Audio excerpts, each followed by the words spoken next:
Bien, écoutez, nous allons commencer. Alors merci, cher public, d'être là une fois encore. Et j'espère que vous avez tous été informés du fait que Mme Sophie Baudy-Gendreau a remis sa conférence à plus tard pour raison de santé. Je suis passée parmi vous pour récupérer certains de vos mails, pour être persuadée, être assurée que quand même vous recevez nos informations à temps. Alors surtout un très grand merci à Boussad Boussena d'être avec nous ce soir et d'avoir eu la très très grande gentillesse d'accepter notre invitation de dernière minute, si je puis dire.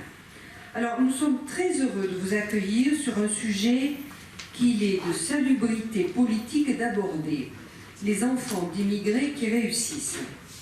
Vous entendre, vous lire est la meilleure façon d'échapper au discours de stigmatisation, de trop de politique, de médias et d'études à l'emporte-pièce. Votre regard va au plus près de ces enfants d'immigrés sans rien céder sur la rigueur scientifique nécessaire pour aborder un tel sujet. Votre regard va au plus près de ce que Pierre Michon appelle, avec un infini respect, des vies minuscules qui ne transigent pas, ou le moins possible, sur le principe d'espérance, sans jamais oublier toutefois que le monde dans lequel ils vivent ne leur fera aucun cadeau. Et si votre étude permettait de repenser une politique sociale souvent moribonde et objet d'acharnement thérapeutique, nous pourrions changer nos outils conceptuels et nos pratiques. Donc, merci pour votre présence ce soir parmi nous.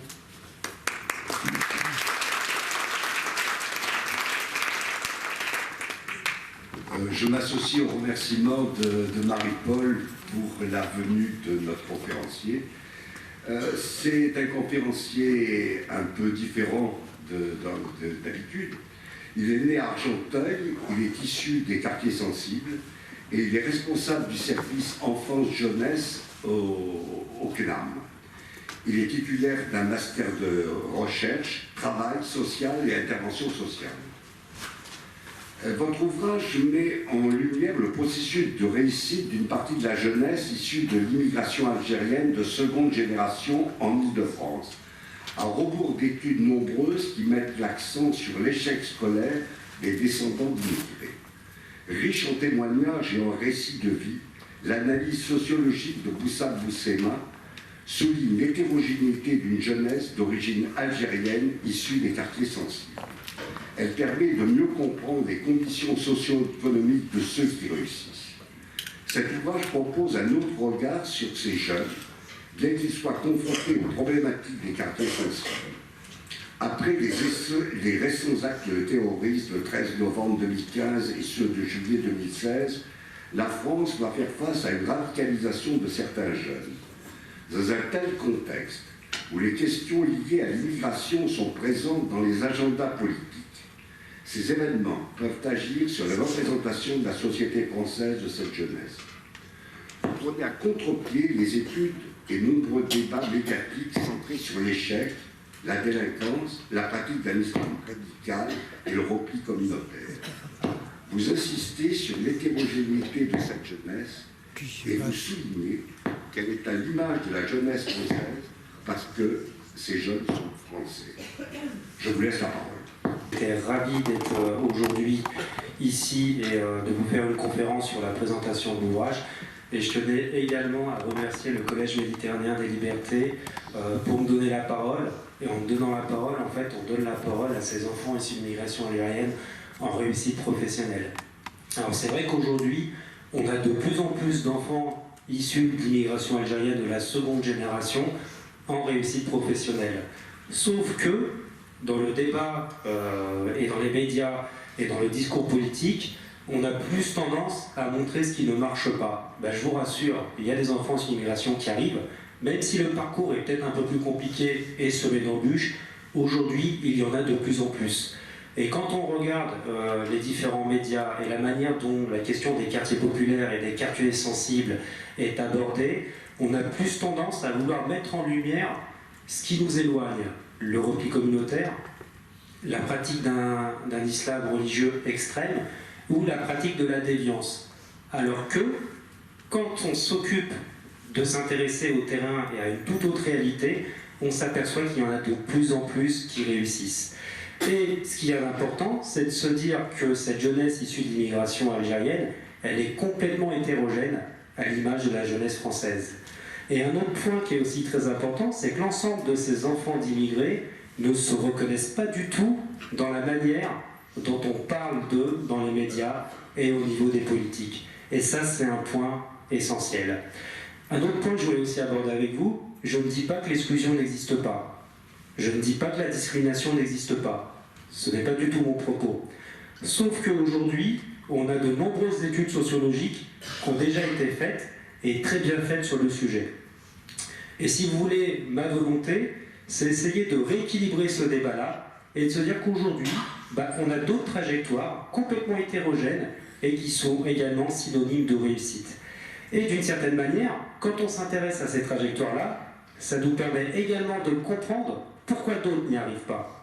En mettant en lumière ces trajectoires, ça permet de mettre le doigt sur ce qui ne va pas. Alors on pourra parler de l'institution école, on pourra parler des quartiers qu'on peut appeler de ghettos, donc différents points sont abordés. Sauf que certains y arrivent alors que d'autres n'y arrivent pas. Alors, si vous voulez, cet ouvrage pour moi il a 3 finalités.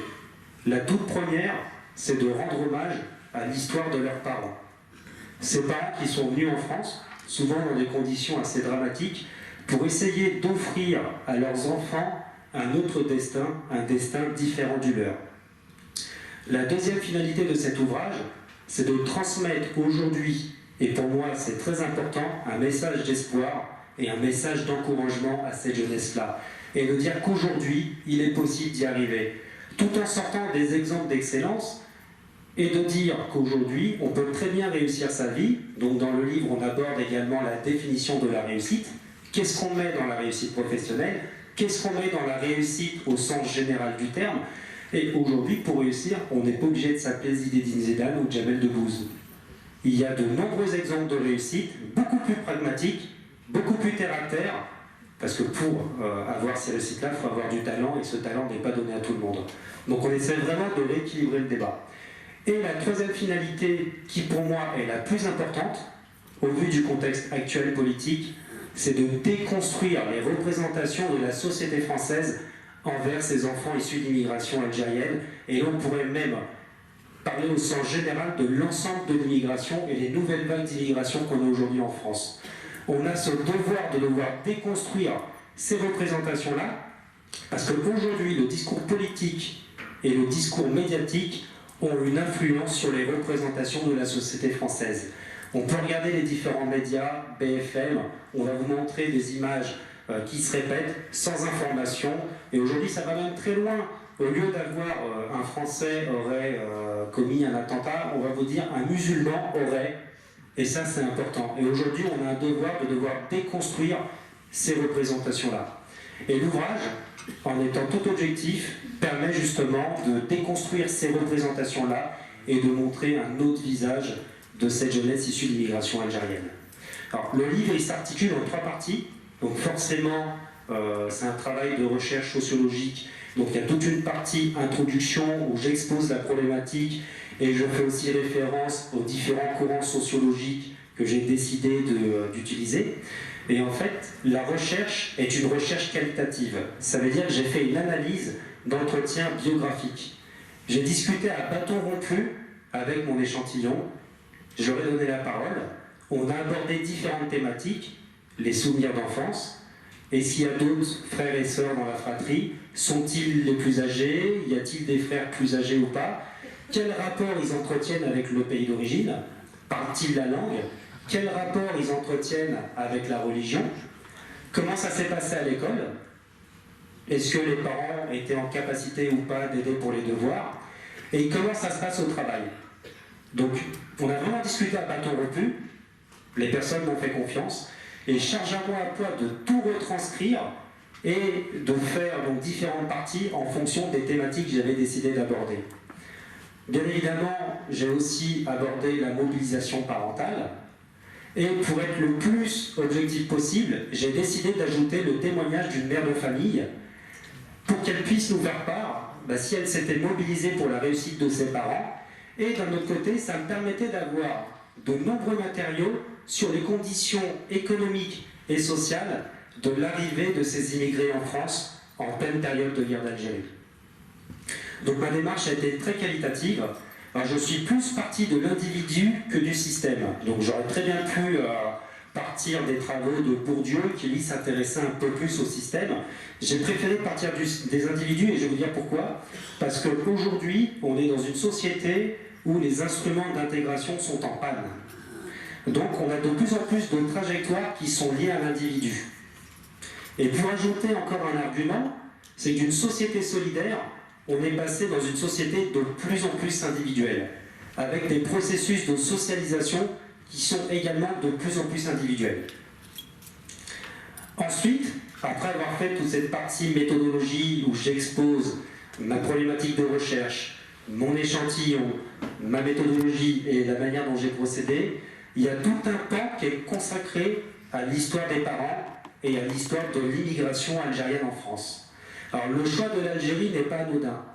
Alors, tout simplement parce qu'il y a eu de grandes vagues d'immigration algérienne en France, et tout simplement parce que l'indépendance de l'Algérie s'est faite par le biais d'une guerre, si on veut avoir un distinguo avec l'indépendance de la Tunisie et du Maroc. Donc le rapport entre l'Algérie et la France est très lié et très singulier. Donc c'est aussi pour cette raison que j'ai choisi l'immigration algérienne. Alors, dans cette partie historique, donc je suis parti du principe qu'on devait expliquer l'histoire des parents pour peut-être mieux comprendre le vécu d'aujourd'hui. Donc forcément, j'ai abordé les différentes vagues d'immigration. Alors ce qu'il faut savoir, c'est que jusqu'aux années 50, l'immigration était très individualisée. Et la seule chose qui était intéressante, c'était de se dire que l'immigré algérien était uniquement perçu par sa force de travail et que la France avait besoin de bras pour pouvoir travailler en France. Cette immigration-là était très sélective et l'objectif des immigrés était de faire perdurer la paysannerie du pays d'origine. Donc on avait des vagues où des personnes venaient travailler en France puis repartaient au pays. Donc on avait uniquement des hommes. Ensuite, à partir des années 60, ce qu'il faut aussi savoir, c'est que la guerre d'Algérie a accentué les vagues d'immigration vers la France. Sauf qu'à cette époque-là, ça a été un tournant, puisque de l'individu, l'immigré, travailleur isolé, on est passé à du regroupement familial, avec forcément, du fait démographique, des enfants qui sont nés en France, et d'autres enfants qui sont aussi nés en Algérie. Alors, les conditions économiques et sociales des immigrés quand ils sont arrivés en France étaient quand même très complexes. Donc je pourrais vous parler du bidonville de la Folie à Nanterre. Donc c'était des conditions qui étaient quand même assez pénibles et il était très dur de faire sa vie convenablement. Ce qu'il faut aussi savoir, c'est que l'immigré avait une triple assignation. À la fois, il était perçu en France comme un immigré, qui plus est dans un pays où il y avait une guerre et une colonisation, et qu'il était essentiellement réservé pour du travail qui était très parcellisé. Donc on parlait d'ouvriers spécialisés, mais la spécificité était accordée uniquement sur le fait qu'il était amené à faire des tâches qui étaient très répétitives et très pénibles. Et il est vrai que la guerre d'Algérie a été un événement historique qui a fait que l'immigration s'est accélérée en France, avec comme conséquence de voir également des enfants nés sur le territoire français. Alors après, on a eu ce qu'on appelle l'accès aux HLM. Donc ça a été une révolution formidable. Une révolution formidable parce qu'à cette époque-là, dans ces quartiers et dans ces villes ex-banlieue rouge, où on avait beaucoup de réseaux politiques, beaucoup de tissus associatifs qui œuvraient justement pour la mixité des quartiers et pour l'intégration, à cette époque-là, on retrouvait une certaine mixité sociale. Et pour les familles venant des bidonvilles, on avait accès à un confort qui était irréfutable et indéniable. Une pièce pour dormir, une pièce pour se laver, de l'eau chaude, des pièces qui étaient grandes. Donc ça a été vécu comme quelque chose de très positif et une vraie amélioration. Sauf que, ensuite, on a eu les deux chocs pétroliers, notamment celui de 75. Et après ces deux chocs pétroliers, l'image de l'immigration a commencé à changer, il y a eu un tournant dans les représentations de la société française. Et pourquoi?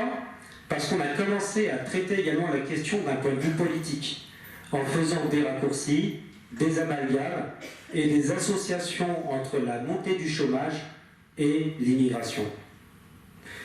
Et il est aussi important de se dire qu'à cette époque-là, toutes les classes intermédiaires qui occupaient également ces ex-banlieues rouges ont eu accès à des résidences, à des pavillons, et c'est de là qu'a commencé à se mettre en place la ghettoisation et la paupérisation de tous ces quartiers et de toute cette périphérie de ville qu'on appelait ex-banlieue rouge.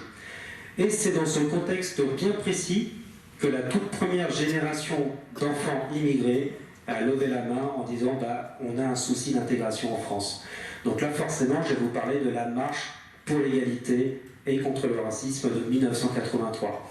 Alors j'insiste bien sur l'appellation de cette marche, parce que cette marche-là a été rebaptisée la marche des beurs par les médias.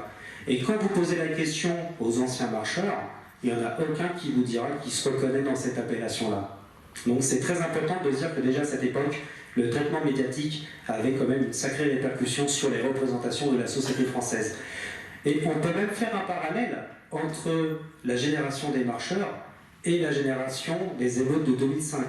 Parce que si on retombe en arrière et qu'on analyse bien la marche pour l'égalité contre le racisme de 83, ça avait aussi commencé par des émeutes dans les quartiers de Vénissieux. Sauf qu'à cette époque-là, on était en capacité de transformer ce mouvement de haine et de violence en un acte citoyen, en un mouvement social. Et ce qui est aussi important de se dire, c'est que chaque marcheur avait ses propres motivations pour pouvoir marcher. Donc la question du genre se posait, et vous aviez également donc des femmes issues de l'immigration algérienne qui, elles, marchaient pour l'émancipation de la femme tout simplement. D'autres marchaient juste pour qu'on puisse changer le regard et les représentations de la société française envers cette jeunesse-là. Sachant que cette jeunesse-là était rejetée des deux rives de la Méditerranée. En France, on les assignait à leur identité française. En Algérie, pardon. On les assignait à leur identité française, alors qu'en France, on les voyait que comme des immigrés et non comme des Français. D'ailleurs, dans l'ouvrage, j'ai aussi fait une analyse d'anciens marcheurs qui témoignent et qui me reportent des propos de cette époque-là. Beaucoup s'offraient à la France à cette époque-là. Et pour eux, la marche, c'était aussi un signe fort, un message envoyé aux politiques en disant « Nous, on est prêts à assimiler, acceptez-nous ». Il y avait une réelle volonté d'être assigné et de vouloir vraiment se sentir français. La difficulté, c'est que de nombreux jeunes, dans la construction identitaire, se retrouvaient un petit peu dans cet entremêlement avec un système de valeurs et un système de normes qui était complètement différent à la maison et en dehors de la maison, et notamment à l'école qui représente aussi un lieu de socialisation très important. Donc la construction identitaire pour ces personnes-là a été très complexe, parce que à la fois, on ne se retrouve pas dans les valeurs et les normes de la maison, et d'un autre côté, on se sent aussi également rejeté par la France. Donc pour moi, ce mouvement-là, il est très important, ça a été un point de départ dans ma réflexion, parce que c'est la toute première fois où cette jeunesse française, issue de l'immigration, lève la main en disant « Attention, il y a un réel souci en France, on ne se reconnaît pas du tout dans cette société française ». D'ailleurs, ce mouvement a été récupéré par les politiques, et notamment par la création de l'association SOS Racisme, sous l'intitulé « Touche pas à mon pote ». Alors, touche pas à mon pote, pourquoi? Parce que mon pote n'est pas capable de se défendre tout seul. Donc on est quand même encore dans un rapport assez paradoxal, où je vais partir du principe que ces jeunes-là ne sont pas en capacité de pouvoir se défendre tout seuls, alors que le mouvement social a quand même aussi été créé à leur initiative pour revendiquer justement certains droits auxquels ils avaient droit, tout comme les autres. Et donc si vous voulez, par le biais de cette association Touche pas à mon pote, ces jeunes ne se sont pas retrouvés dans l'idée, la genèse de la marche pour l'égalité contre le racisme, et pour eux ça a été un échec. Ça a été un échec collectif parce qu'ils ont été en incapacité de pouvoir changer les choses. Même si à titre individuel, à chacun, ça a pu permettre aussi de mettre en place des stratégies et de pouvoir faire des choses différentes pour que leurs enfants puissent aussi réussir. D'ailleurs, vous avez de nombreux anciens marcheurs qui aujourd'hui, d'un point de vue individuel, ont très bien réussi. Je vais vous prendre l'exemple de Malek Bouti, qui aujourd'hui fait partie du Parti Socialiste, et vous en avez bien d'autres. Par contre, ils font tous le même constat en disant qu'individuellement, ça a été une renaissance, mais d'un point de vue collectif, ça a été un échec, à la fois parce qu'on n'a pas été accepté, et à la fois parce qu'on a été destitué du mouvement qu'on a voulu créer. Et si vous voulez, c'est dans ce contexte bien précis de ghettoisation, de paupérisation, j'ai décidé de porter un regard sur ces enfants issus d'immigration algérienne qui réussissent. Alors à la fois, donc on arrive à la troisième partie de cet ouvrage, où si vous voulez, j'ai mis des hypothèses de recherche. Je me suis également interrogé sur la mobilisation parentale. Est-ce qu'aujourd'hui, la réussite de ces enfants est aussi liée à la mobilisation des parents qui ont tout fait pour que ces enfants puissent réussir? Et il y a un dénominateur commun à l'ensemble de ces trajectoires. Tous ces enfants m'ont fait un retour bien précis, c'est que très tôt, tout petits, ils se sont sentis investis d'une mission. La réussite, ça passait par l'école. Et donc forcément, s'ils devaient réussir, ça devait passer par un cursus universitaire, un cursus scolaire qui se devait être le plus long possible. Après, l'interrogation qu'on peut avoir, c'est est-ce que les parents étaient en capacité de pouvoir aider directement et indirectement ces enfants à la réussite scolaire? Alors, soit les parents étaient en capacité de mettre en place une solidarité familiale, donc on avait les grands frères et les grandes sœurs qui étaient là pour aider ces enfants à faire les devoirs, ou on pouvait aussi avoir, et ça a son importance parce qu'aujourd'hui la France est complètement inégale par rapport à ça, un tissu associatif qui pouvait être très présent et qui s'occupait justement à la fois de créer un lien social et à la fois de permettre à ces enfants-là de pouvoir être aidés sur la mise en place des devoirs. Et ça a son importance. La mobilisation parentale, elle est présente et elle est vraiment flagrante. Donc chacun de ces enfants s'est senti investi d'une mission de devoir réussir. Et si vous voulez, c'est que les parents ont aussi très bien mesuré le poids de l'institution école et la nécessité de devoir mettre en place des stratégies pour que les enfants puissent réussir à l'école. En l'occurrence, il y a le témoignage d'une mère de famille qui a élevé 7 enfants, donc 12 ans de différence entre l'aîné et le plus jeune. Et elle dit tout simplement dans le livre, je me suis laissé faire pour les aînés, je ne me laisserai pas faire pour les plus jeunes. En disant ça, elle fait juste référence aux orientations contrariées, aux orientations que les aînés ont subies, où en quelque sorte, pour vous parler directement, il fallait qu'ils fassent des filières professionnelles. Donc c'est comme ça que ça se passait. Et si vous voulez, l'interrogation de cette maman, c'est de se dire, je ne comprends pas, moi mon enfant, à la rigueur qu'il fasse une filière professionnelle, il n'y a pas de souci, mais il a envie de faire telle activité, pourquoi vous voulez l'envoyer vers une autre activité? Et en fait, si vous voulez, cette maman, au début, elle n'était pas en capacité de mettre en place des stratégies et de se confronter à l'institution école. Sauf que, pour les enfants les plus jeunes, elle n'a pas du tout fait la même chose, et elle a mis en place des stratégies pour que ces enfants puissent au moins choisir la filière qu'ils le souhaitaient. Ces 7 enfants ont réussi à l'école. Et même si ses parents misent sur l'école, même si ses parents savent que la réussite, elle passe par l'école, ils ont aussi très bien mesuré la nécessité de devoir mettre en place des stratégies et de toujours suivre les enfants à l'école pour qu'ils puissent avoir une trajectoire scolaire la plus longue possible et la plus en adéquation avec leurs souhaits. Donc forcément, la mobilisation parentale, elle est présente, elle est aussi importante. Après, un autre point qui se détache également, ça correspond aux caractéristiques individuelles des individus. Comment expliquer que dans une même famille, avec une même éducation, on peut avoir des enfants qui réussissent et d'autres qui ne réussissent pas? C'est une question qu'on peut se poser. Et si vous voulez, on peut voir la chose de 2 manières différentes. À la fois, on peut avoir des enfants qui connaissent l'histoire familiale, qui connaissent, si vous voulez, la trajectoire des parents, Ils ont très bien mesuré que les parents avaient fait de nombreux sacrifices pour que les enfants puissent avoir un destin différent du leur. Donc ces enfants-là ont la niaque. Ils ont envie de réussir, ils ont envie d'y arriver. Et pourquoi?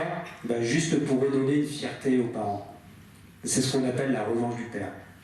Et ça, c'est un fait. Et beaucoup le disent. Beaucoup le disent, aujourd'hui, j'ai pas le droit de ne pas y arriver. J'ai une pression supplémentaire. Mes parents, ils ont fait des sacrifices. Ils sont venus en France, ils ont travaillé. Mon père, il a été ouvrier toute sa vie. Aucune évolution, aucune formation. Ils m'ont donné les armes pour que je puisse y arriver. Je me dois d'y arriver.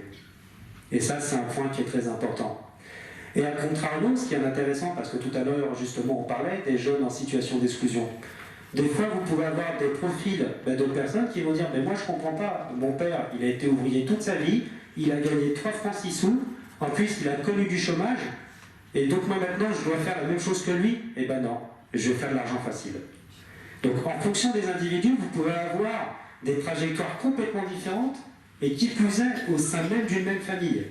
Et c'est vrai qu'aujourd'hui, ces caractéristiques individuelles font que certains jeunes sont en capacité d'accepter la bagarre, d'accepter les caractères élitistes et compétitifs de la société, de l'école et du travail. En quelque sorte, ils rentrent dans le moule pour pouvoir réussir, alors que d'autres n'ont peut-être pas les armes pour pouvoir le faire. Et ça, c'est aussi un point qui est très important. Donc, les caractéristiques individuelles, elles sont présentes. Je me suis amusé à travailler sur la sémantique. Combien de fois j'ai pu noter le mot combat, ring de boxe, j'ai la rage, je me dois d'y arriver, même si j'ai pas les mêmes armes, j'ai pas le même capital économique, le même capital culturel, je vais tout faire pour y arriver. Donc ça, c'est quelque chose de très déterminant et c'est une force. C'est une force. Et aujourd'hui, cette partie d'enfants issus d'immigration algérienne ont besoin de monopoliser cette force-là pour pouvoir y arriver. Parce qu'on peut dire que le système scolaire blanchit les inégalités, mais sur le terrain, on s'aperçoit que c'est pas si net que ça. Et qu'aujourd'hui, on n'a pas tous les mêmes armes par rapport à l'institution école. Alors, au-delà des caractéristiques individuelles, on s'aperçoit également que la rencontre est déterminante. Et cette capacité à tirer profit des rencontres avec un instituteur, avec un autre étudiant. Et cette rencontre-là, elle est déterminante. Et ce qui est intéressant, c'est que l'ensemble de mon échantillon, eux vont me parler de chance. Ils vont me dire, j'ai eu la chance de rencontrer telle personne, j'ai eu la chance d'avoir des parents qui m'ont expliqué que très tôt, la réussite passait par l'école, mais ce n'est pas vraiment une question de chance. C'est plus une question d'être en capacité d'analyser les situations et de mettre en place des stratégies pour pouvoir y arriver. Et la rencontre, forcément, elle est déterminante. Alors, on a des exemples de jeunes issus de l'immigration qui ont rencontré un instituteur, un professeur qui, à un moment donné, a été en capacité de leur donner confiance et une estime de soi. Et ça, c'est très déterminant. Aujourd'hui, l'école a un rôle à jouer. Alors, je ne dis pas qu'elle ne le joue pas. Peut-être que les conditions pour obtenir ce rôle sont un peu plus complexes. Mais aujourd'hui, l'école a un rôle à jouer. Et c'est vrai que la rencontre, elle est déterminante. On peut aussi prendre l'exemple d'une autre trajectoire où, dans le cadre d'un stage, la jeune Sarah a rencontré une personne qui était embauchée dans l'entreprise et cette personne elle s'était arrêtée 1 an pour pouvoir reprendre ses études. Et en fait, donc Sarah a très bien analysé la situation en se disant moi, je vais faire la même chose. Ce que je vais faire, c'est que je vais essayer d'aller le plus loin possible tout de suite. Comme ça, j'aurais déjà fait. Et une fois que je serai inséré dans le milieu professionnel, après, là, je serai en capacité peut-être de faire d'autres formations, mais je n'aurai aucun regret. Et c'est cette capacité-là à analyser les situations et à prendre les bonnes décisions. Ne serait-ce que dans le choix de l'orientation. Aujourd'hui, on ne dispose pas tous de la même information. Quelles sont les filières qui sont le plus en adéquation avec le milieu professionnel? On n'a pas tous la même information.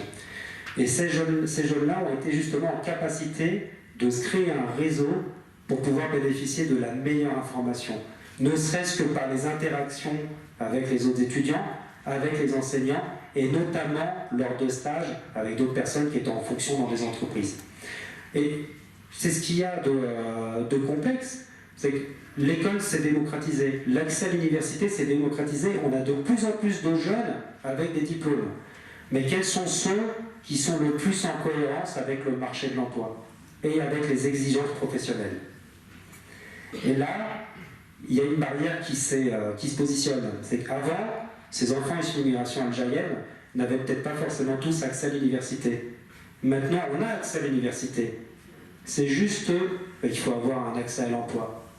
Et pour avoir un accès à l'emploi, sans vous parler de discrimination, hein, j'ai décidé de ne pas en parler ce soir, sans vous parler de discrimination, il faut avoir choisi la filière qui peut être le plus en cohérence et en adéquation avec le milieu professionnel.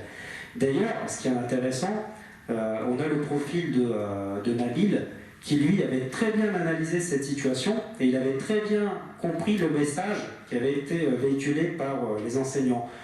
On lui avait tout simplement expliqué qu'aujourd'hui, le CV et la lettre d'automotivation, tu oublies. Il va falloir que tu enfonces des portes. Et il avait très bien analysé la situation. Aujourd'hui, les journalistes économiques. À l'époque où il avait terminé ses études, il avait fait son analyse et pour lui, le marché était complètement saturé. Il y avait une pléthore d'étudiants comme lui qui étaient très diplômés et la seule chose qu'il lui fallait, c'est de se rendre singulier. Qu'est-ce qui allait faire qu'on allait plus le recruter que quelqu'un d'autre? Il a fait son voyage en Europe, il a été travailler à la Commission européenne, il a fait des stages, il a développé ses compétences, du coup forcément il a travaillé ses compétences par rapport aux langues, il a eu une méthodologie de travail complètement différente puisqu'il a travaillé en Europe du Nord, et quand il est revenu avec un capital beaucoup plus important, et donc du coup pour lui, à l'époque où il est revenu, à la fois il était singulier et à la fois le marché était un peu plus abordable. Donc c'est aussi cette capacité à bien analyser les situations et à mettre en place des stratégies pour pouvoir y arriver, et notamment la création d'un réseau. Tout le monde sait qu'aujourd'hui, on peut avoir beaucoup de diplômes, si on n'a pas de réseau, c'est compliqué. Donc voilà, alors globalement, l'objectif de l'ouvrage, c'est de rester objectif et de montrer une autre réalité complètement différente que celle qui est médiatisée. Et alors c'est pareil, hein, je pourrais vous parler de l'image des quartiers populaires, de la promotion de la diversité, et c'est vrai qu'aujourd'hui on a tendance à faire des associations, on a tendance à vouloir catégoriser, parce que ce qu'on ne connaît pas, ça peut nous faire peur, mais on fait beaucoup de raccourcis, beaucoup d'amalgames, ne serait-ce que par des pratiques culturelles. On va dire que dans les quartiers populaires, on écoute du rap. Voilà, c'est bien. Dans les quartiers populaires, on aime bien les graffitis. Mais quand vous parlez avec des enfants qui sont issus d'immigration algérienne et qui habitent des quartiers populaires, et il y en a plein qui s'intéressent à d'autres choses, sauf qu'on a cette volonté de vouloir catégoriser et de vouloir montrer quelque chose qui est complètement erroné. Parce que quand vous discutez avec ces enfants issus d'immigration algérienne qui ont grandi dans des quartiers populaires, ils sont à l'image de la jeunesse et de la société française. Donc il n'y a pas de raccourci, pas d'amalgame, on n'écoute pas tous du rap, on ne fait pas tous des graffitis, certains vont à l'opéra, d'autres vont au musée, oui ça arrive, c'est des choses qui arrivent. Et je crois qu'aujourd'hui on a un rôle à jouer, à la fois on se doit de déconstruire ces représentations-là. Alors je ne dis pas qu'il n'y a pas de discrimination, je ne dis pas que ça n'existe pas, d'ailleurs l'ouvrage le montre bien. L'ouvrage dit bien qu'aujourd'hui, il y a de plus en plus d'enfants issus d'immigration qui réussissent. Certes, le est semé d'embûches. On n'a pas le même réseau, on n'a peut-être pas les mêmes informations, mais aujourd'hui, on en a de plus en plus qui arrivent. Et on se doit de le montrer, on se doit de déconstruire les différentes représentations qu'on peut avoir, et sachant qu'en pleine période électorale, on a tendance à remettre le couvert aujourd'hui. Alors, si on fait un retour en arrière sur les précédentes élections, on parlait uniquement d'insécurité et des quartiers populaires. Aujourd'hui, à l'insécurité, on va y ajouter une connotation religieuse. Aujourd'hui, l'insécurité, ce sont les musulmans. Et ce qui est important, c'est qu'en ayant ce type de discours, on a tendance à renforcer le repli communautaire. Parce que vous allez avoir des personnes issues de l'immigration, en pleine réussite, qui votent, citoyens, qui se sentent à la fois français et algériens, ils ne vont pas se reconnaître dans ce discours-là. On peut analyser les réseaux sociaux, hein. Moi je suis aussi sur les réseaux sociaux, et quand j'entends des réponses que peuvent faire d'autres enfants, d'autres jeunes issus de l'immigration algérienne avec ce qui se dit dans les médias, dans les discours politiques, ces enfants-là ne se reconnaissent pas. Et la difficulté, c'est que ça peut à la fois accentuer le repli communautaire. En fait, c'est le serpent qui se mord la queue. Et c'est des erreurs qu'on a déjà commises dans le passé. Donc vraiment, le message que je tends à délivrer par le biais de ce livre-là, c'est de dire que la réalité elle est complètement différente. On a de plus en plus d'enfants qui réussissent, même si le parcours est compliqué. C'est pas un livre qui propose des solutions miracles, hein, même si on aura l'occasion d'en discuter si vous voulez tout à l'heure, si vous avez des questions. Hein, je pense qu'il y a de nombreuses choses à faire, notamment au niveau du tissu associatif, notamment au niveau de la politique de la ville, de ces quartiers où il n'y a pas vraiment d'accès à l'emploi, donc on pourra en discuter tout à l'heure. L'objectif, c'est pas de donner des solutions, c'est juste de faire un constat objectif avec du recul sur une situation sociale actuelle. Et que tant qu'on n'aura pas réglé la question sociale des quartiers populaires, on aura toujours des difficultés en France. Voilà.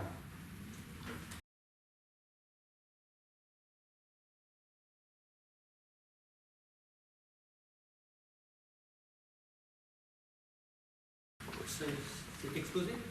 Il y a une dimension que vous n'avez pas du tout abordée, qui est la dimension religieuse. Je voulais savoir, est-ce qu'il y a une corrélation possible entre réussite et pratique religieuse, dans un sens ou dans l'autre?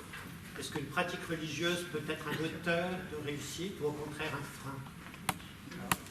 La question religieuse... moi j'ai un micro. Je vais en profiter du coup. La question religieuse a été abordée dans mon ouvrage. Mais si vous voulez, elle a été abordée uniquement pour déconstruire les représentations de la société française. Juste pour ça. Juste pour dire qu'aujourd'hui, on a tendance à faire des schémas, des raccourcis, en disant que, ah bah oui, forcément, tous les enfants issus de l'immigration sont musulmans.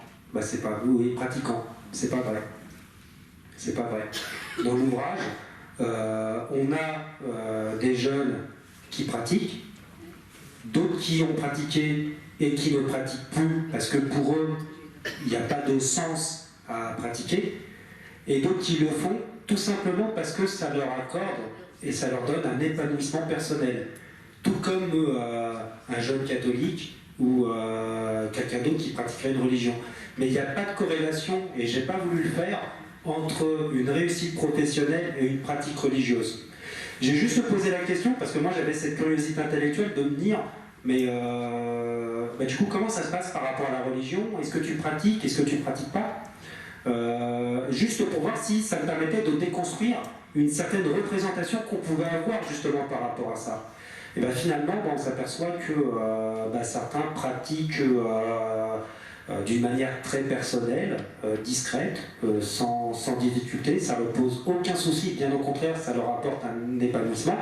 Et d'autres ont pratiqué et ont arrêté de pratiquer. Mais j'ai aussi abordé cette thématique-là dans la relation avec la famille, à savoir justement comment c'était abordé à la maison.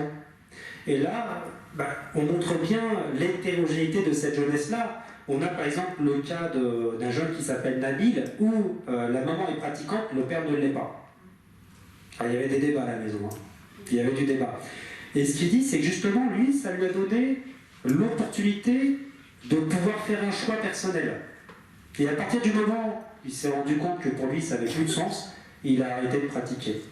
Et d'un autre côté, on a aussi l'exemple de Sarah. À la maison, on fait le ramadan, on ne mange pas de porc, on ne boit pas d'alcool, mais pour elle, cette pratique religieuse est une source d'épanouissement et d'émancipation personnelle individuelle. En fait, dans les exemples de mon livre, c'est un faux problème, la religion. Dans la réalité, c'est un faux problème.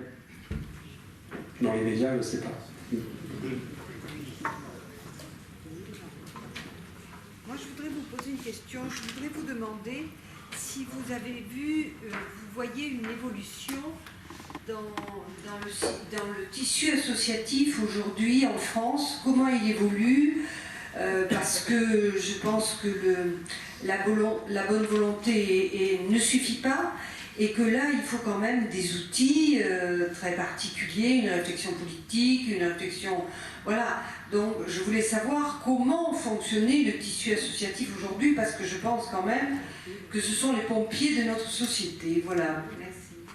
Alors, les pompiers de la société sans budget. C'est exactement ça. Et c'est là où on peut faire aussi le parallèle. Alors tout à l'heure, je vous ai volontairement parlé de la marche pour l'égalité et de l'accès justement au HLM, aux ex-banlieues rouges. Le militantisme et le tissu associatif étaient très présents.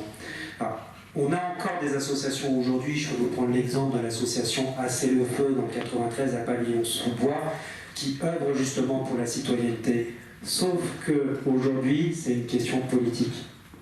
C'est une question politique parce qu'en fonction de la ville où vous allez être, en fonction d'une certaine couleur politique, vous allez plus ou moins aider le tissu associatif. Vous allez plus ou moins subventionner le tissu associatif. Donc ça, c'est un fait.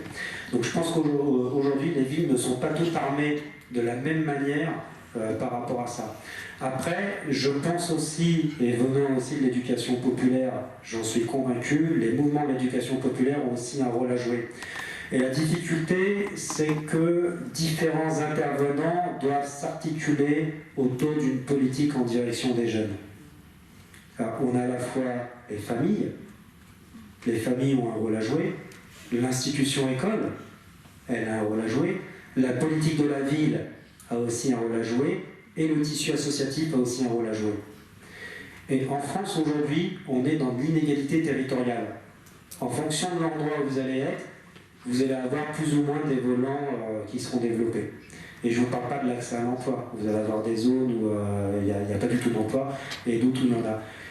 La difficulté, c'est, au-delà d'un discours politique, c'est de se donner vraiment les moyens de vouloir résoudre certaines problématiques et de donner les moyens aux associations qui sont présentes. Il y a encore un tissu associatif aujourd'hui, sauf qu'on leur demande d'éteindre le feu sans budget. Et on ne retrouve pas cette coopération et cette articulation entre les institutions, le tissu associatif et les familles pour vraiment essayer de pérenniser les actions et avoir des solutions qui peuvent être fiables à long terme. Une question. Oui, j'ai une question. Merci de votre entretien, de votre conférence. Je voulais juste, j'ai écouté évidemment avec beaucoup d'attention ce que vous disiez, j'ai juste eu l'impression que les problèmes dont vous parliez, justement relatifs aux enfants algériens, étaient en fait les problèmes de tous les enfants en France. Tous nos gosses aujourd'hui ont le même problème que vous souligniez. On sort des études avec 5-6 diplômes, avec un bac plus 6, plus 7 ou plus 8, mais on n'a rien à faire et on peut toujours chercher à la NPE, c'est pas là qu'on trouvera. Alors, d'autant plus, si vous voulez, cette situation, d'autant plus c'est que vous parlez des enfants, et les enfants dont vous parlez, ce sont des enfants de la deuxième génération, dont leurs parents ont été enfants en France, et sont allés à l'école, ont appris pas mal sur la France et sur les débouchés français. Pas tous, non?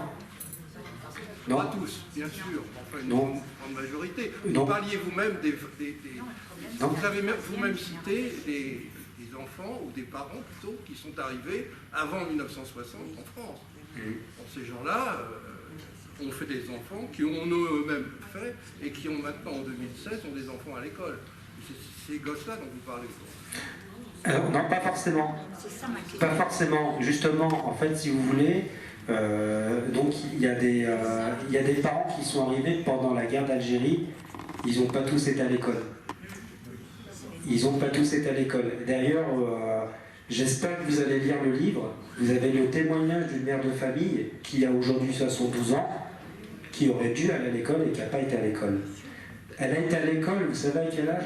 À 60 ans. Elle a fait les cours du soir. Et moi, je suis de cette génération-là. Donc je suis né en 76. Mes parents n'ont pas été à l'école. Mes parents n'étaient pas en capacité de m'aider à faire mes devoirs. Par contre, ils allaient parler avec mes professeurs. Ils faisaient ce qu'il fallait pour avoir un retour de l'institution école. Mais ils n'ont pas été à l'école. Alors après, je vous rejoins. Donc moi j'aborde le pan des enfants issus de l'immigration algérienne, alors notamment par rapport au discours actuel qu'on peut avoir sur l'immigration, sur la pratique d'une religion, mais après, j'espère que je ferai un autre livre où je pourrais justement traiter des quartiers populaires, où là on pourrait parler de toutes les immigrations, on pourrait parler de l'ensemble de ces jeunes-là qui, avec des diplômes, n'arrivent pas à trouver un emploi. Mais on a quand même aujourd'hui des données statistiques qui disent qu'un enfant issu de l'immigration maghrébine a moins de chances de trouver un emploi. Ça, c'est un fait, c'est une réalité. Alors, déjà, on sait que c'est très compliqué, dans un contexte de crise économique, de trouver un emploi. Alors, imaginez-vous sans réseau, avec un prénom et un nom à consonance étrangère, et en plus, vous habitez dans le 93. Bon courage.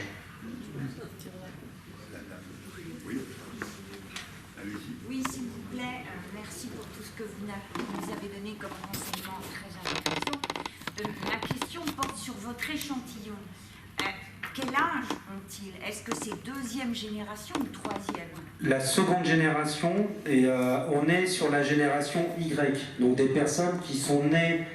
Ça d'ailleurs, ça a son importance, ça me permet de rebondir. C'est la génération Y qui sont nés entre 75, fin 70 et les années 90. Et ça a son importance justement parce qu'on aborde la notion de réussite. Mais aujourd'hui, pour vous, c'est quoi la réussite? Et si vous voulez, il y a eu un tournant avec cette génération-là où la réussite ne correspond pas uniquement à un salaire, à un statut, et à une notion de managérial. Est-ce qu'aujourd'hui je manage des gens? On accorde également des critères subjectifs à une définition de la réussite professionnelle. Je vais vous donner un exemple concret. Certaines personnes de cette génération vont tout simplement déjà choisir le métier qu'ils ont choisi. Pouvoir exercer le métier que j'ai choisi, ça a son importance. Ensuite, c'est de pouvoir obtenir un juste milieu entre ma vie privée et ma vie professionnelle. Un autre point, c'est de se dire, est-ce que je me sens émancipé au travail? Est-ce que j'apprends des nouvelles choses? Est-ce que je suis épanoui? C'est aussi un point déterminant. Un autre point, c'est est-ce que je me retrouve dans les valeurs de l'entreprise pour laquelle je travaille? Et ça a son importance parce que donc, moi, je suis parti d'une définition de la réussite professionnelle et j'ai quand même laissé la possibilité à mon panel de me donner leur propre définition de la réussite professionnelle, juste pour vérifier si je m'étais trompé ou si j'étais en plein dedans. Et ma volonté, c'était vraiment d'avoir un message pragmatique, terre à terre, proche de la réalité. J'ai fait exprès de ne pas choisir des exemples d'excellence. Alors j'en ai parlé tout à l'heure avec Zinedine Zidane par exemple, mais c'est vrai qu'aujourd'hui dans les médias, on va vous dire, bah voilà, telle personne issue des quartiers populaires, issue de l'immigration, bel exemple d'intégration et de réussite. Alors déjà, est-ce qu'il est légitime de parler d'intégration pour un enfant qui est né en France? Première question. Et qu'est-ce que ça renvoie à la génération d'aujourd'hui? Ça leur renvoie quoi? Aujourd'hui, pour réussir, il faut gagner la Coupe du Monde, il faut avoir du talent, mais la réalité, c'est pas ça. C'est pas ça. Et je pense qu'on se doit d'avoir de nombreux exemples pragmatiques, terre à terre, même si l'excellence, c'est bien, ça peut justement être un élément de moteur, mais on se doit dire la vérité, et aujourd'hui, tout le monde ne pourra pas être un super comédien ou un très bon joueur de football. Par contre, chacun pourra peut-être s'épanouir à exercer le métier qu'il aura choisi, à avoir un juste milieu entre sa vie professionnelle et sa vie privée, et voilà quoi. Monsieur, je voulais vous remercier pour la façon dont vous avez traité ce sujet, me semble-t-il avec beaucoup de largeur de vue et en évitant l'écueil de la victimisation. Je vous en remercie. J'adhère à ce qu'a dit monsieur, à savoir que les petits Français issus de familles défavorisées ont exactement les mêmes problèmes que les petits Algériens, qui sont français aussi, bien sûr. Et je voulais vous poser une question, bien qu'un chiffre, ça ne soit pas toujours révélateur. Quelle est la proportion d'enfants qui réussissent? Pouvez-vous en avoir une idée?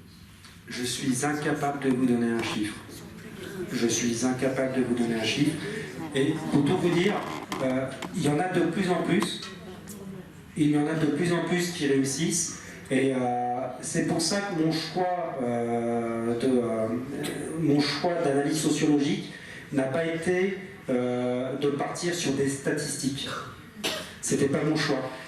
Vraiment, ma priorité, c'était de se dire, il y en a de plus en plus, j'en connais, j'en côtoie, quelle est la réalité de ces trajectoires-là? Est-ce que ces personnages se reconnaissent dans le discours d'aujourd'hui? Alors, vous avez parlé de la victimisation, j'ai pas voulu l'aborder. Par contre, j'ai fait quelque chose d'intéressant dans le livre. J'ai justement posé la question à ces enfants, qu'est-ce que tu penses des pères? P-A-I-R-S. Qu'est-ce que tu en penses? La première réaction, ça a été de les condamner. C'est-à-dire, ben, je ne comprends pas. Aujourd'hui, tu as 2 bras, tu as 2 mains, tu peux travailler, tu peux y arriver. Moi, j'y suis arrivé. C'est marrant, mais ça a été le premier réflexe.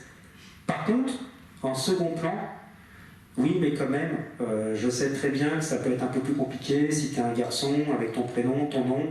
Mais voilà, je ne voulais pas rentrer dans la victimisation. Il y a de nombreuses recherches sociologiques qui ont été très bien faites et très bien menées, qui mettent en exergue l'exclusion, les quartiers populaires, toutes ces problématiques-là. C'est très bien fait, mais je ne voulais pas ajouter une étude en plus sur le sujet. Ça a déjà été abordé. Je voulais juste rééquilibrer un petit peu le débat et de dire attention, essayons d'avoir une vision un peu plus large. Il y en a qui arrivent, et en regardant, j'espère que vous aurez l'occasion de lire le livre, vous allez vous apercevoir qu'on met quand même le doigt sur des difficultés.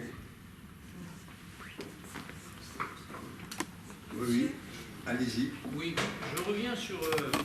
il y a beaucoup d'espoir, et ça fait plaisir dans ce que vous dites, mais vous avez cité quelque chose qui m'interroge. On est dans une société où les instruments d'intégration sont en panne. J'ai travaillé dans les quartiers il y a 20 ans. Il y avait des choses, il y avait de l'argent. Je pense qu'aujourd'hui, effectivement, les associations que j'ai connues, que je vois, me disent, tu savais à quel point ça a baissé. Alors, je pense que vous avez dit cela en faisant allusion à cette situation. C'est ce que je disais tout à l'heure. Moi, je suis convaincu que de toute manière, le tissu associatif, il a un rôle à jouer. Je l'ai dit, je viens des mouvements de l'éducation populaire. Je suis dans cette articulation entre tout ce qu'on peut mettre en place autour des jeunes. Ça, c'est clair et net. Mais aujourd'hui, est-ce qu'on donne les moyens aux associations et au tissu associatif dans les quartiers de mettre en place des choses?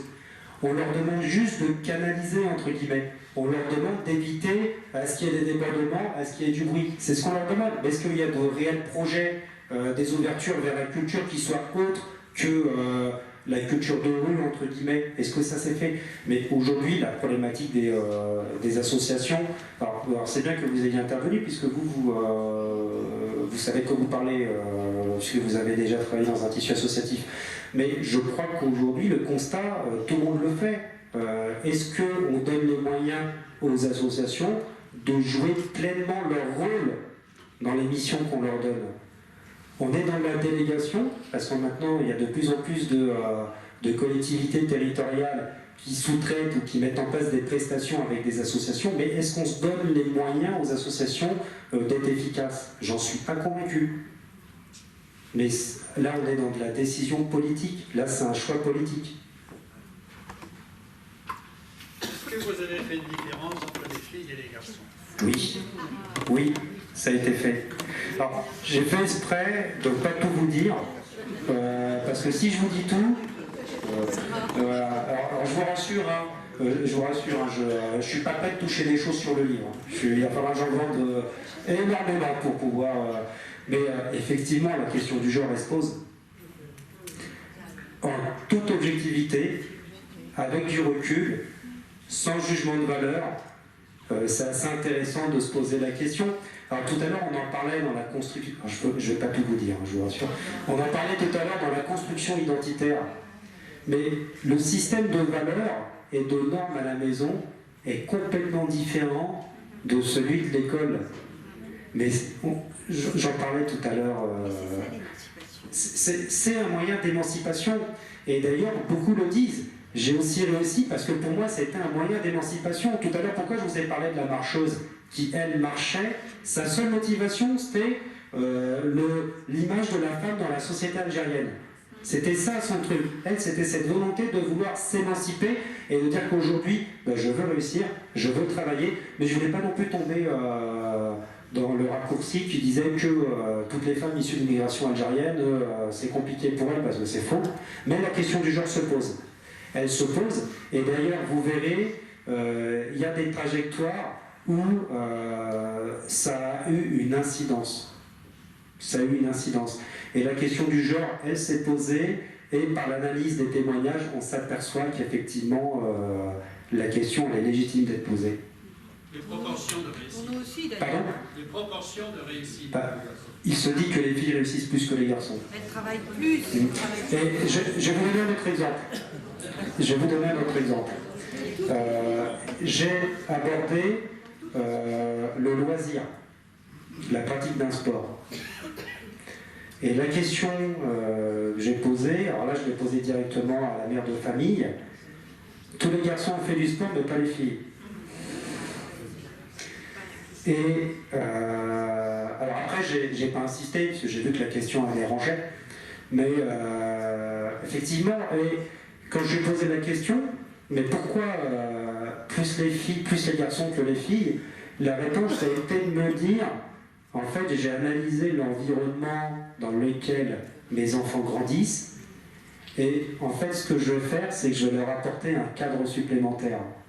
C'est-à-dire qu'après l'école, ils auront cette possibilité d'aller faire un sport avec donc un cadre, des règles de vie dans un club sportif où on va leur transmettre quelques valeurs. Et en fait, sa priorité, c'était d'éviter les mauvaises fréquentations. Donc, dans son raisonnement, elle partait du principe que offrir un loisir aux garçons permettait de garantir une protection supplémentaire. Par contre, dans un autre exemple, c'est tout simplement que les garçons avaient le droit de faire du sport et pas les filles. Mais après, attention, il n'y a pas de généralité. Je pense qu'il ne faut pas généraliser. Et en fonction des histoires familiales et en fonction des trajectoires, on peut avoir des exemples complètement contradictoires. Josette, vous voulez poser une question? Là-bas. Là-bas. Parle fort. Elle va essayer. Je vais essayer de parler fort. C'est bien. Moi, il y a un problème que je voulais soulever pour avoir travaillé avec ces enfants, aussi bien dans la vie associative que dans ma vie professionnelle. On s'est trouvé en obligation de travailler avec les mamans de garçons. C'est-à-dire qu'on leur a expliqué que si elles faisaient de leurs garçons des petits machos qui allaient avoir le droit de commander les sœurs et de commander la famille, ça allait mal tourner. Et donc, mais c'était naturel, on a eu un garçon, c'est la fête, et on va en faire une idole. Et ça, c'est très difficile à négocier. Parce qu'après, il y a des révoltes des sœurs et des voisines, et puis il y a aussi le garçon qu'on a fabriqué, quoi. C'est-à-dire, je suis le roi, je fais ce que je veux, et tout le monde se tait. Donc là, il y a un gros travail à faire avec les familles. Le deuxième problème sur lequel on a beaucoup travaillé, aussi bien dans l'éducation nationale que dans la vie associative, c'était de modifier l'image que ses propres enfants avaient d'eux-mêmes. Je vous donne un exemple. J'ai travaillé un jour dans mon travail de rééducatrice avec des enfants issus de l'immigration et avec d'autres qui n'étaient pas issus de l'immigration. On a travaillé sur le bilinguisme. Qu'est-ce que c'est que d'être bilingue? Eh bien, les enfants issus de l'immigration se disaient non bilingues.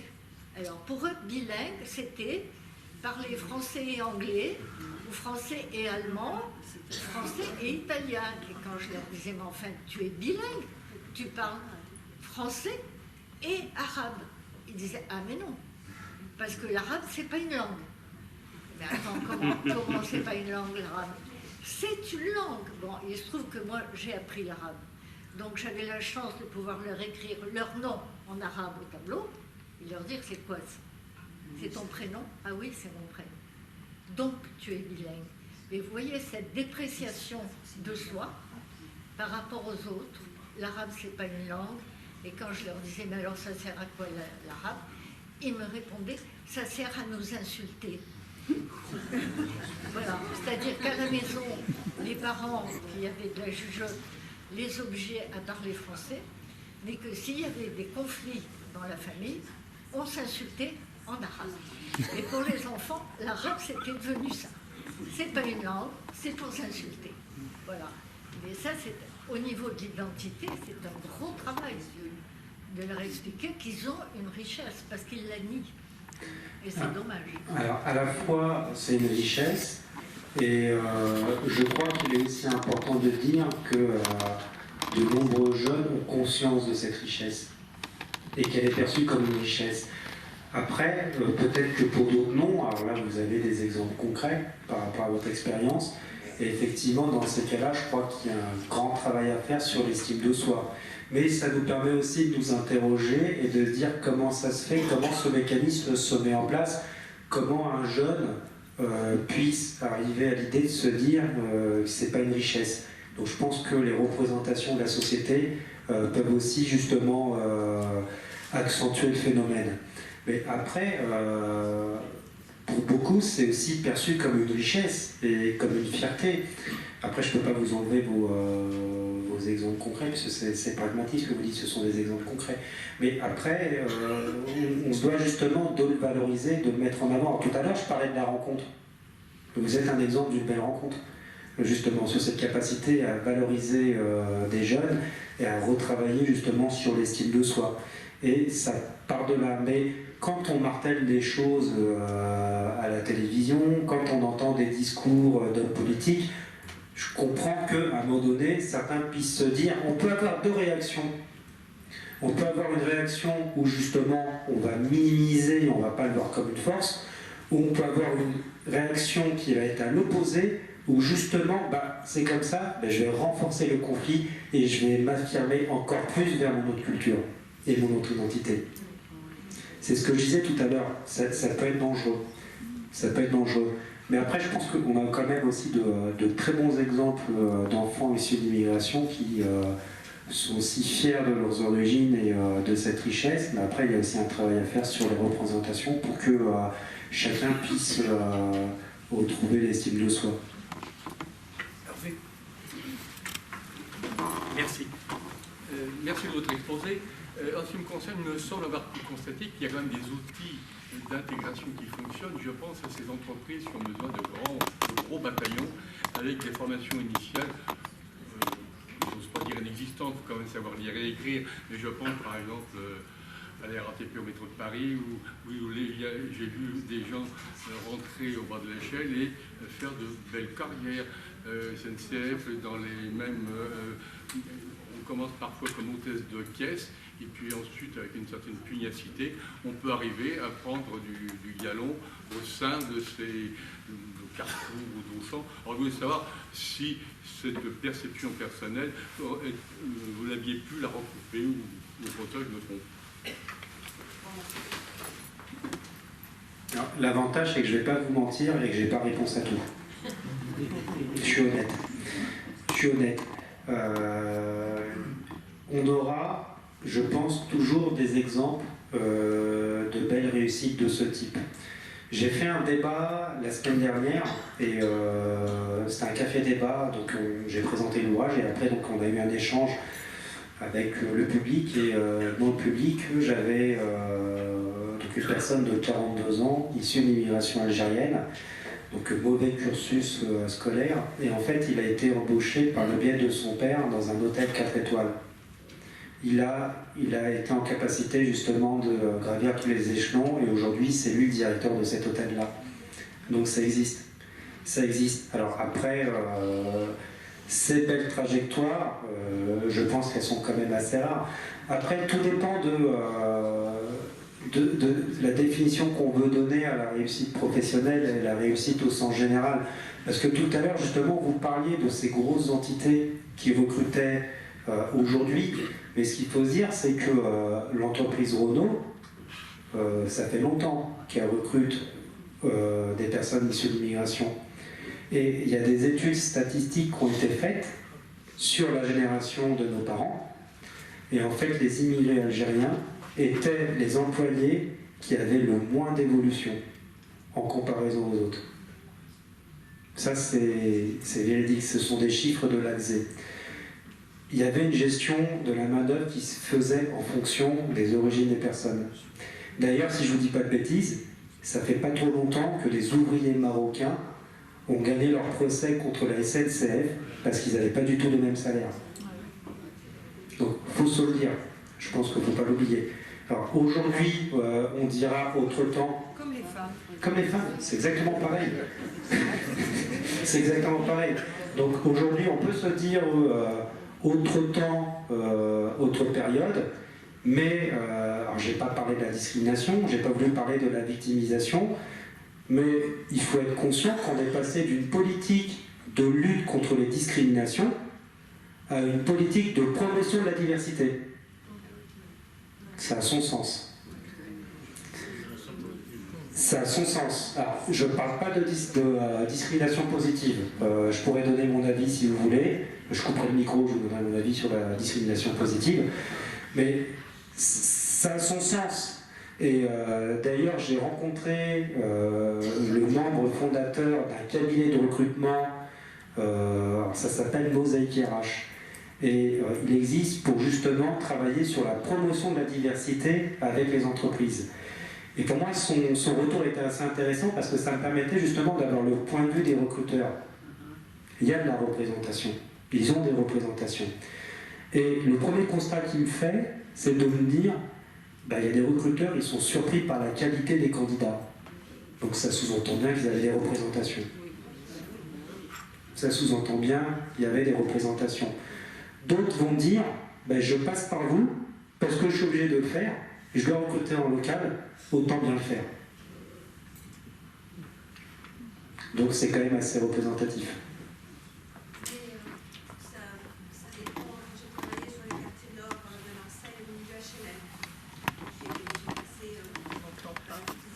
Plus fort, s'il vous plaît. Je vais travailler dans le noir HLM depuis 40 ans, donc Paris, deuxième oui, on est sur du secteur difficile, on est sur Lyon, sur les quartiers nord, on est sur Marseille, sur les quartiers nord, donc il y a toute une ghettoisation. La volonté, c'est la volonté de la ville qui compte énormément. J'ai côtoyé, vous avez entendu parler de la famille Agali, qui est issue des quartiers nord, qui est aujourd'hui députée, et autres, je ne dis pas ça parce que elle est et comment ça, la volonté. Après, il y a la ghettoisation. Au niveau des entreprises, je le vois au niveau du mouvement HLM, il y a la volonté d'avoir une mixité. Donc, diplômés, non diplômés, on est dans la mixité. Ça nous facilite aussi au niveau des abords des locataires et tout ça. Donc, je dis qu'il y a la volonté, il y a la volonté de l'entreprise. Il y a effectivement, comme vous disiez, mon fils a fait une école d'ingénieur, Polytech Marseille.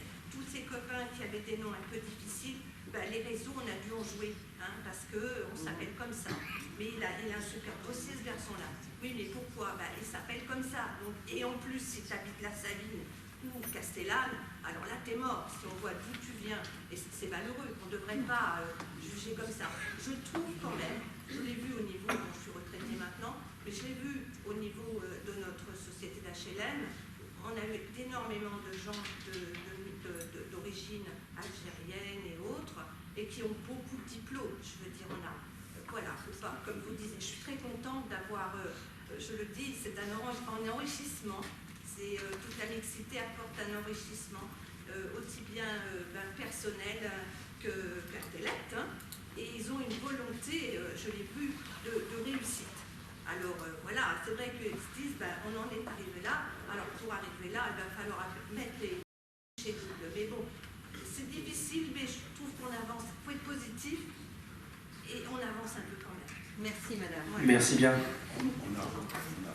Non. Juste une dernière. Une dernière question. Oui. J'en ai une ici. Une dernière question. Ah, oui, pardon. Allez. Bonsoir. Tu peux te lever. Bonsoir. Nous, on a notre fille qui est dans un collège REP+. Nous sommes du quartier du Pont du Las. Nous sommes en plein milieu avec des mamans de la génération dont vous parlez. Il se trouve que je suis membre des parents d'élèves. D'ailleurs, je suis la seule d'origine à ne pas avoir d'origine algérienne. Ce sont que des mamans d'origine algérienne, donc de deuxième génération, qui malheureusement sont très seules Et elle se heurte à toutes les autres mamans qui apparemment sont de la même génération qu'elle et qui n'ont pas su, avec ce que vous dites, se moderniser, enfin je ne sais pas trop comment dire. Alors comment l'expliquez-vous? Parce que on est 14 au conseil, sur la liste des parents d'élèves, on est 14, je suis la seule, elles sont toutes d'immigration, donc algérienne, marocaine, peu importe, tunisienne. Par contre, elle se heurte à toutes les autres mamans parce que tous leurs enfants, plus ou moins, enfin je généralise, mais partent en live et les parents, eux aussi, ont du mal à... Et pourtant, ils font partie, au même titre qu'elles, de la même génération. Elles sont quand même faibles en masse. Vous voyez ce que je veux dire par rapport à ce que vous dites? Et moi, je le vis. D'accord. Ouais, vous voyez ce que je veux dire? Non, en fait, je suis désolé, j'ai pas réussi à cerner votre propos. Ce que je veux dire, c'est que vous parlez de ces parents qui sont nés dans les années 70. Non, moi je parle des enfants qui sont nés dans les années 70. Oui, donc qui ont mon âge. Donc là, c'est une autre génération. Donc qui ont mon âge. Oui. Donc ce sont des mamans qui ont mon âge. C'est ça. Ces mamans-là, elles sont très, très peu dans le système scolaire à s'investir. Et elles se heurtent à leurs enfants. Pas à leurs enfants, à leur génération. Pour dire que les autres n'arrivent pas à gérer leurs enfants de la 4e génération. D'accord. Alors comment vous l'expliquez? Puisque en fait elles ont tout fait, mais en fait elles se retrouvent en minorité. C'est notre génération. On est d'accord, on parle de notre génération. Non, on parle de ma génération. Oui, c'est ça. Oui, donc, mais vous parlez des enfants de... Eh bien, les mamans de la génération qui sont nées dans les années 70 n'arrivent pas à gérer les enfants de la 4e génération. Enfin, de la 3e, par exemple. Voilà. On va y arriver. Donc, comment l'expliquez-vous? Puisque la logique veut que ça aille de mieux en mieux. Je suis incapable de vous expliquer quelque chose que je n'ai pas étudié, que je n'ai pas regardé. C'est honnête, mais je ne veux pas tirer des conclusions ou des hypothèses sur...